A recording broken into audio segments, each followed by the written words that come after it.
உன்னை பாடும் தொழிலின்றி வேறு இல்லை.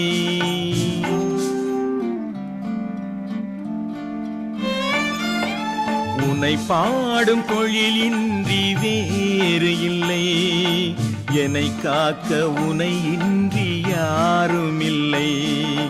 உன்னை பாடும் தொழிலின்றி வேறு இல்லை.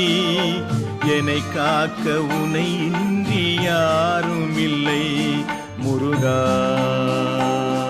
முருகா.